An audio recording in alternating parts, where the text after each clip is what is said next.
Hello friends, welcome to Arjita fighter. আর আমি তোমাদের সাথে রঞ্জন। তো বন্ধুরা, মহানবমীর রাত্রে আমাদের গাজলের যে অপরূপ রূপ হয়েছিল, অর্থাৎ শারদোৎসবে এই দুর্গাপুজোতে, সেটাই আপনাদের সামনে আমি তুলে ধরছি।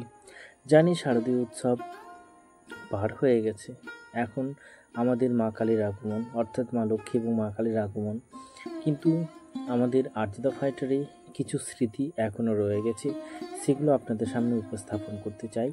আর সেটি এই ভিডিওর মাধ্যমে, অর্থাৎ আমাদের গাজলের কিছু দুর্গাপূজা আপনাদের সামনে আমি উপস্থাপন করছি।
তো গাজল শহরে আমাদের অনেকটাই দুর্গাপুজো হয়।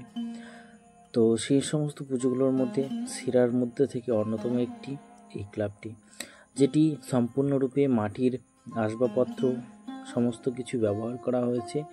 জাস্ট অসাধারণ একটা রূপ, আর প্রচুর মানুষের সমাগম হয়েছে এই পুজো মন্দির প্রাঙ্গণে।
তো এখন আমি যাচ্ছি গাজল বয়েজ স্কুলের মাঠে, অর্থাৎ বিদ্রোহী মোড়ে যে বয়েজ স্কুলের মাঠ রয়েছে, সেই মাঠে প্রতিবারের মতো প্রচুর মানুষের সমাগম হয়েছে, অর্থাৎ মেলায়, এবং সাথে রয়েছে দুটো দেবী প্রতিমা, অর্থাৎ দুটো ক্লাব।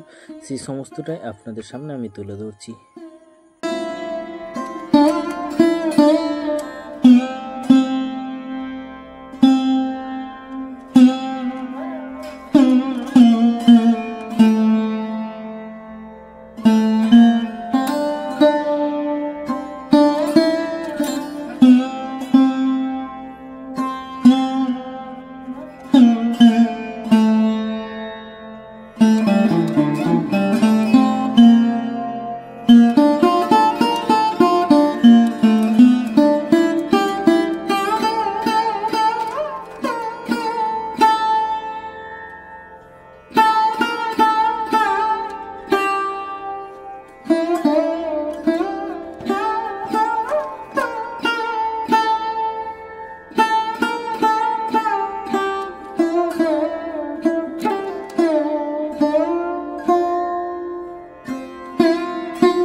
আমার সমস্ত ক্লাবগুলোর মধ্যে বাঁশরীর এই ক্লাব অর্থাৎ গাজলের আমার সবথেকে ভালো লেগেছে চায় না হতে ওমা। সত্যি অসাধারণ একটা চিন্তা ভাবনা। চারিদিকে যে নারী নির্যাতন হচ্ছে সেই নারী নির্যাতনের সমস্ত ছবি এই জায়গায় তারা তুলে ধরেছে, অর্থাৎ নারীদের নিপীড়ন পীড়ন দমন সমস্ত কিছুই উপস্থাপন করেছে তারা এই মণ্ডপ সজ্জায়, এবং তার নাম দিয়েছে চায় না হতে ওমা। সত্যিই তো চারিদিকে যে হারে মেয়েদেরকে অপমান করা হচ্ছে এবং তাদের উপর যে অত্যাচার হচ্ছে সেই সমস্ত নিয়েই মা আর চাইছেন না ওমা হতে। এরকমই একটা সুন্দর চিন্তাভাবনা নিয়ে এসেছে গাজল বাঁশরী ক্লাব।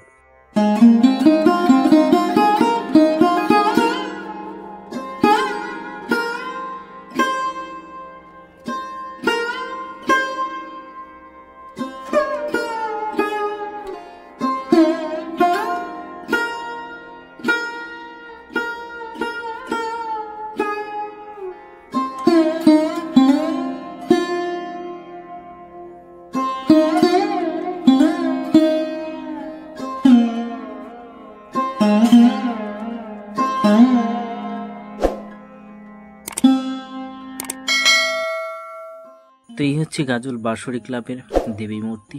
তো বন্ধুরা, সত্যি অসাধারণ লাগলো এই বাঁশরী ক্লাবের চিন্তাভাবনা। আর আরজেদা ফাইটারের সাথে থাকুন, পাশে থাকুন। আরজেদা ফাইটারে আসছে দুর্গাপূজার আরেকটি ব্লগ, তারপরে আসছে